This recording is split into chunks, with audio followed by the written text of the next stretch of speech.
नमस्कार।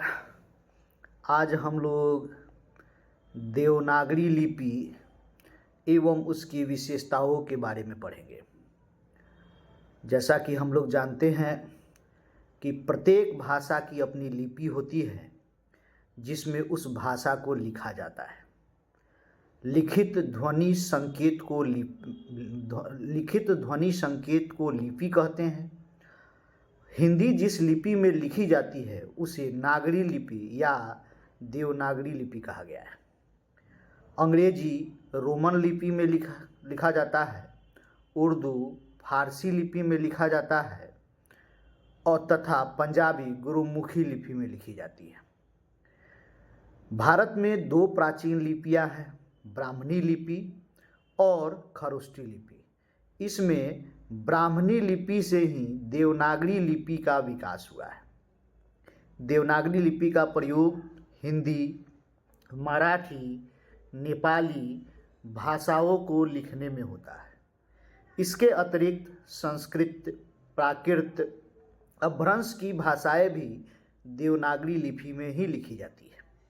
देवनागरी लिपि का समुचित विकास 8वीं सदी में हुआ। गुजरात के राष्ट्रकूट नरेशों की यह लिपि थी। ब्राह्मणी लिपि के कई क्षेत्रीय रूपांतरण थे। इसमें से एक रूपांतरण उत्तरी शाखा के रूप में था जिसे नागरी कहते हैं। इसी से देवनागरी लिपि का विकास हुआ है। कुछ लोगों का मत है कि यह गुजरात के नागर ब्राह्मणों की लिपि थी तथा इसके अक्षर तांत्रिक चिन्ह देवनागर के अनुरूप चौकोर है, इसलिए इसे देवनागरी कहने लगे, किंतु यह मत अधिक पुष्ट नहीं है। ब्राह्मणी लिपि की उत्तरी शाखा नागरी का प्रयोग जब देव भाषा संस्कृत के लिए होने लगा तो इसे देवनागरी लिपि कहा जाने लगा। एक मत यह भी है। आगे जो इसके बारे में जानना है कि देवनागरी लिपि को जो है विभिन्न संशोधनों में या उसको एक तरह से उसके विकास में विभिन्न जो है विद्वानों और चिंतकों का योगदान रहा है, जिसमें महात्मा गांधी, विनोबा भावे, काका कालेलकर, आचार्य नरेंद्र देव ने लिपि सुधार एवं संशोधन का प्रयास किया। काका कालेलकर ने अ की 12 खाड़ी का सुझाव देकर स्वर ध्वनियों की संख्या कम कर दी। सर्वप्रथम बम्बई राज्य के महादेव गोविंद रानाडे ने लिपि सुधार समिति की गठन की। महाराष्ट्र साहित्य परिषद पुणे ने लिपि सुधार की योजना बनाई और 20वीं शताब्दी के प्रारंभ में लोकमान्य तिलक ने अपने पत्र केसरी में लिपि सुधार की चर्चा की थी। उसके बाद जो है महात्मा गांधी और विनोबा भावे, काका कालेलकर और आचार्य नरेंद्र देव ने जो है इसके सुधार एवं संशोधन पर विस्तृत जो है बातें रखी।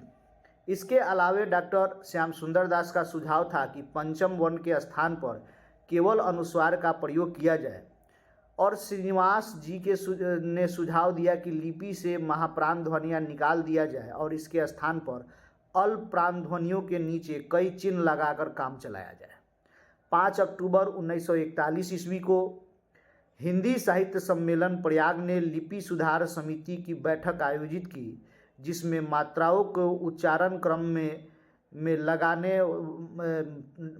लगाने छोटी ई की मात्रा को व्यंजन के आगे लगाने तथा प में र को जो है एक तरह से लिखने का जो सुझाव था कि उसको बदलने का जो है प्रयत्न किया गया। सन 1947 में उत्तर प्रदेश के सरकार आचार्य नरेंद्र देव की अध्यक्षता में लिपि सुधार समिति की गठन की गई, जिसके प्रमुख सुझाव जो निम्नवत हैं। अ की 12 खड़ी भ्रामक है, मात्राएं यथास्थान रहे किंतु उसमें थोड़े दाहिनी की ओर लिखा जाए। अनुस्वार एवं पंचम वर्ग के स्थान पर सर्वत्र जो है शून्य से काम चलाया जाए। द्विविधि लिखे जाने वाले अक्षरों में निम्न को स्वीकार किया जाए। संयुक्त वर्णों में छ, त्र, ज्ञ को वर्णमाला में स्थान दिया जाए। सन 1953 ईस्वी में डॉक्टर राधाकृष्णन की अध्यक्षता में एक उच्च स्तरीय बैठक हुई, जिसमें सुझाव दिया गया कि ह्रस्व ई मात्रा व्यंजन से पूर्व लगाई जाए और इस तरह से जो है लिपि सुधार के लिए समय समय पर अनेक प्रयास होते रहे। देवनागरी लिपि ने अंग्रेजी की अध्वनियों को अंगीकार कर लिया और फारसी में भी जो है क के नीचे नुक्ता और ख के मतलब व्यंजन ध्वनियों के नीचे नुक्ता लगाकर लिखने की परंपरा प्रारंभ हुई। अब इसके आगे जो आपको महत्वपूर्ण बात जाननी है वो है देवनागरी लिपि की विशेषताएं। देवनागरी लिपि रोमन एवं फारसी लिपि की तुलना में अधिक वैज्ञानिक, अधिक स्पष्ट है। इस लिपि में गुण अधिक है, दोष न्यूनतम है और इसकी वैज्ञानिकता की जो महत्वपूर्ण बात है वो निम्नवत है। वर्ण विभाजन में वैज्ञानिकता है।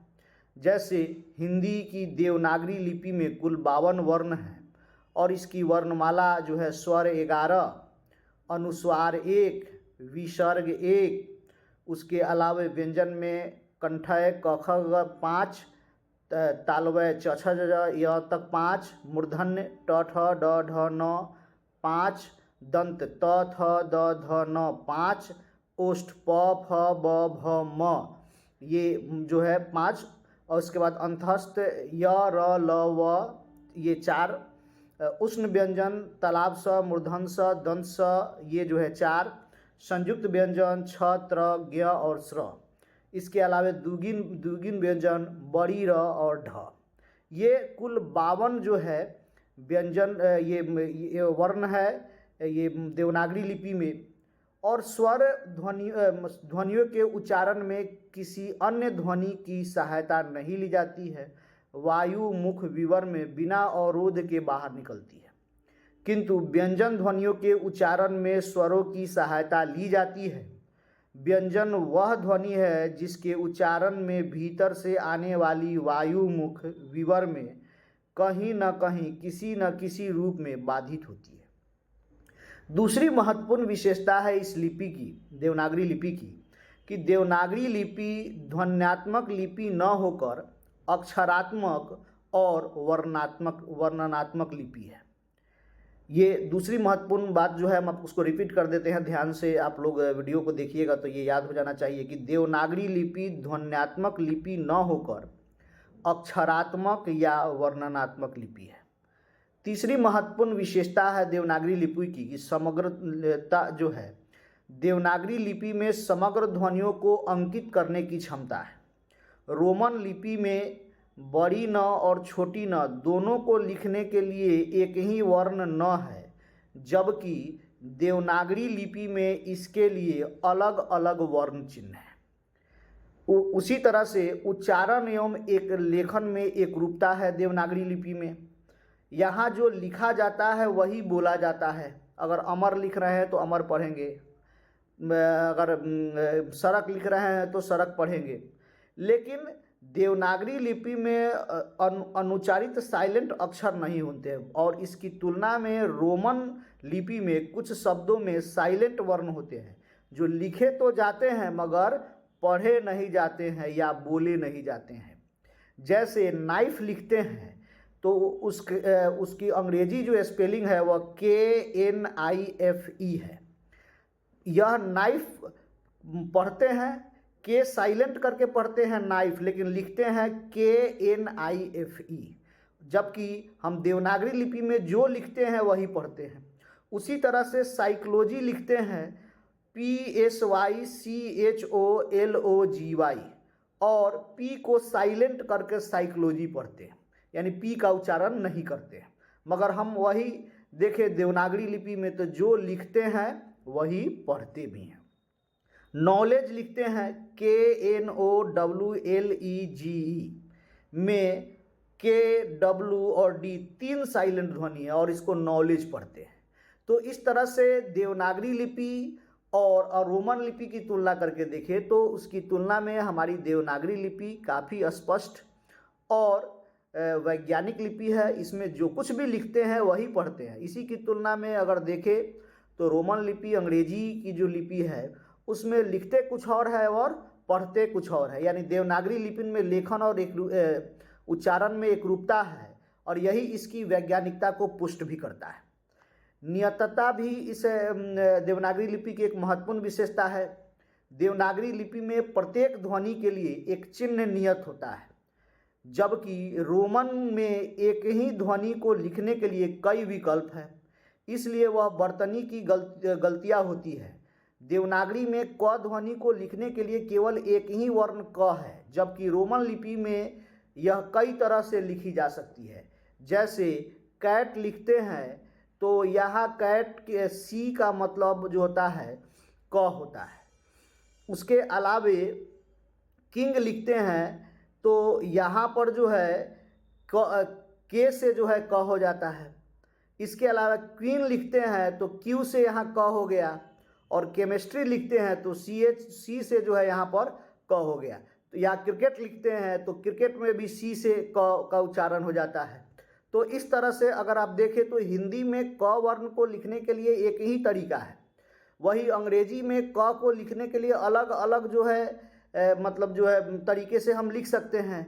तो हिंदी इस दृष्टि से भी जो है ये हिंदी देवनागरी लिपि जो है अधिक वैज्ञानिक है, अधिक पुष्ट है, उच्चारण और में एक रूपता है, लेखन में भी एक रूपता है। इसके अलावे है जो विशेषता देवनागरी लिपि की वो है निश्चितता। ये निश्चितता क्या है कि देवनागरी लिपि में प्रत्येक वर्ण का निश्चित उच्चारण होता है। यह उच्चारण सदैव एक सा रहता है, कभी परिवर्तित नहीं होता है। किंतु रोमन लिपि में एक ही वर्ण अलग अलग शब्दों में प्रयुक्त होने पर अलग अलग उच्चारण देता है। जैसे बट लिखने में यू व बट जो है में यू ध्वनि जो है अ का उच्चारण देती है। पुट लिखते हैं जिसमें यू ध्वनि जो है उ का उच्चारण देती है। कैट में सी का क उच्चारण देती है। सिटी में सी का स उच्चारण देती है। निश्चित उच्चारण के कारण भी देवनागरी लिपि वैज्ञानिक है। इसके अलावे देवनागरी लिपि की एक अन्य महत्वपूर्ण विशेषता है अस्पष्टता। वैज्ञानिक लिपि वही मानी जाती है जिसमें दो वर्णों में पारस्परिक साम्य के कारण अस्पष्टता न हो। रोमन लिपि में कुछ चिन्ह की आकृति इतनी मिलती जुलती है कि उसके हाथों से लिखने पर उसमें अस्पष्टता आ जाती है। जैसे सी और ई को लिखते हैं तो लगता है दोनों एक ही तरह का है। एम और एन को लिखते हैं तो थोड़ा सा देखने में भ्रम होता है। आई और एल को लिखते हैं तो लगता है कि एक ही तरह है। वही ओ और क्यू को लिखते हैं तो एक ही तरह का दिखने का भ्रम होता है, जबकि देवनागरी लिपि में ऐसा नहीं है। यानी देवनागरी लिपि में वर्णों की अस्पष्टता नहीं है, इसलिए यह अधिक वैज्ञानिक लिपि है। देवनागरी लिपि जो है कम खर्चीली है। मात्राओं के कारण जो है देवनागरी लिपि रोमन लिपि की तुलना में कम स्थान घेरती है, इसलिए इसको कम जो है खर्चीली मानी गई है। जैसे अगर हम थोड़ा लिखते हैं तो थोड़ा लिखने के लिए जो है हिंदी में कम स्थान खर्च करना पड़ेगा, और वही देवनागरी ये रोमन में जो है अंग्रेजी में इसके लिए ज़्यादा जगह खर्च करना पड़ेगा। तो इस दृष्टि से जो है मतलब हम कह सकते हैं कि देवनागरी लिपि की एक महत्वपूर्ण विशेषता है कि यह कम खर्चीली है, कम जगह लेती है और आसानी से लिखी जा सकती है। अगली महत्वपूर्ण विशेषता है देवनागरी लिपि की सरल, कलात्मक तथा सुंदर जो है ये लिपि है। जैसे देवनागरी लिपि सरल, कलात्मक एवं सुंदर है। इसमें व्यंजन संयोग से सरल नियम है, अतः वर्तनी की भूलों की संभावना कम रहती है। इन सभी कारणों से देवनागरी लिपि जो है अन्य लिपियों की तुलना में अधिक वैज्ञानिक, अधिक स्पष्ट, अधिक एक रूप जो है होती है, और साथ ही देवनागरी लिपि अन्य लिपियों की तुलना में ज़्यादा जो है महत्वपूर्ण और वैज्ञानिक है। तो इस प्रकार हम कह सकते हैं कि विश्व स्तर पर जो अन्य लिपियां हैं उन लिपियों की तुलना में देवनागरी लिपि में की विशेषताएं जो हैं वो महत्वपूर्ण है, और देवनागरी लिपि जो है अन्य लिपियों की तुलना में काफ़ी मतलब जो है वैज्ञानिक है, काफ़ी स्पष्ट है, काफ़ी मतलब जो है एक रूपता प्राप्त है या एक रूप है। साथ ही इस लिपि का जो नियम है सरल है, वर्तनी की भूलों की संभावना कम है, और देवनागरी लिपि जो है अन्य लिपियों की तुलना में स्पष्ट होने के कारण वैज्ञानिक है। तो आप लोगों का ये जो है आज देवनागरी लिपि की विशेषता हम बता दिए। अपने सभी मित्रों को जो है ये वीडियो फॉरवर्ड कर दीजिए, सभी लोगों को भेज दीजिए और ज़्यादा से ज़्यादा विद्यार्थियों तक ये जो है वीडियो पहुंच जाना चाहिए। जुड़ने का ये सभी विद्यार्थी को जो है धन्यवाद, और चैनल को ज़रूर सब्सक्राइब कर लेंगे और अपने फ्रेंड को कहकर सब्सक्राइब जरूर करवा देंगे।